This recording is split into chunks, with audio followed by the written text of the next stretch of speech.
Hi guys, Ben here for another Whiskey Geek review. Today I'm doing another distillery and another expression in particular which has been so firmly solidified in my safe place, my favourite, that I've never even really thought to review it before. I've just assumed that everyone's aware of this and everyone's tried it and also loves it. But this is one that deserves a bit of praise, deserves a bit of shouting about, I feel.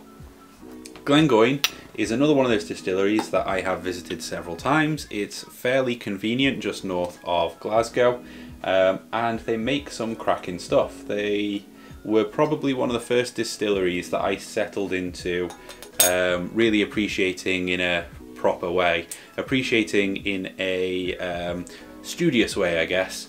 I bought a selection. It had the 10, the 15 and the 18, and I bought a 12 separately because I saw it on the shelves next to them.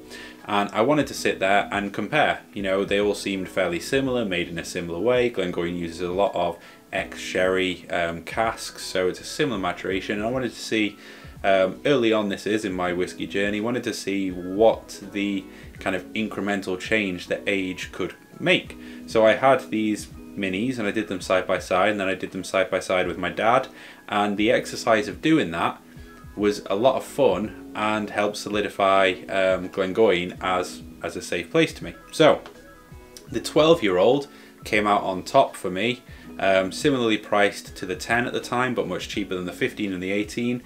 I enjoyed the 12 and the 15 the same and the 18 slightly less, so the 12 seemed like a clear winner because of the price point.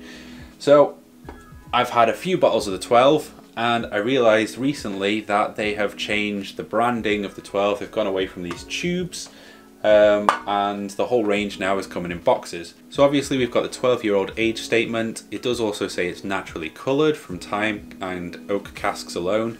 Doesn't mention chill filtration as far as I can tell, and it's bottled at 43%.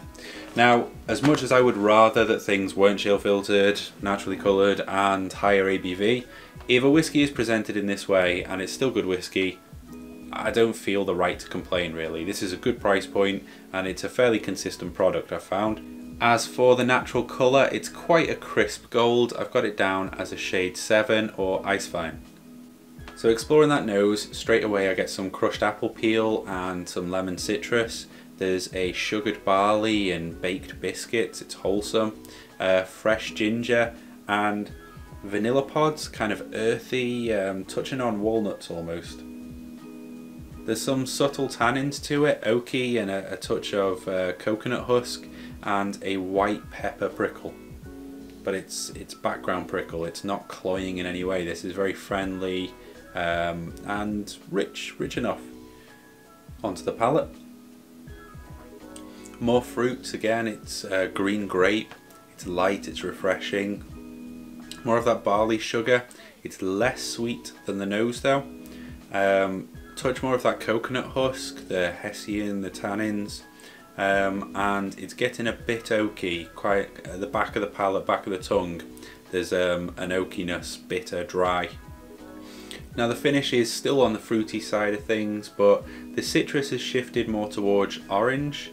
There's still a sweetness, orchard fruits, appley, and that's rolling along nicely, but a warmth starts to build and it's the ginger and the white pepper. Now oddly I'm finding that there's little to no tannins on the finish, particularly given that the tannins were clinging on the palate. They've mellowed out properly in the finish and it's medium length. So this one is a bit of a staple for me. I've pretty much always got one on the shelves. When I noticed that they were rebranding, changing the packaging, I got a little bit nervous because oftentimes you find the whiskey shifts a little bit with that. Whether it's batch discrepancy or whether it's intentional, it depends on the producer.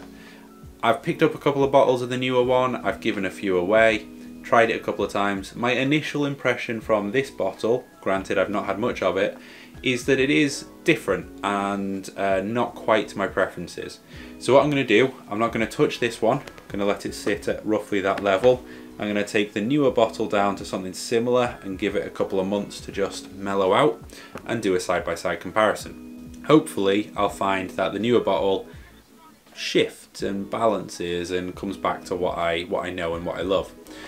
So I've rated this one an 82%. It's beautifully put together, it's rich enough and mouth coating enough at 43%, very accessible, very welcoming and friendly, and just altogether a whiskey that I've come to really thoroughly enjoy again and again. So thanks for watching, guys. Hope you've enjoyed this video. If you have, please do like, comment, subscribe, all that good stuff, and I'll catch you in the next one. Cheers.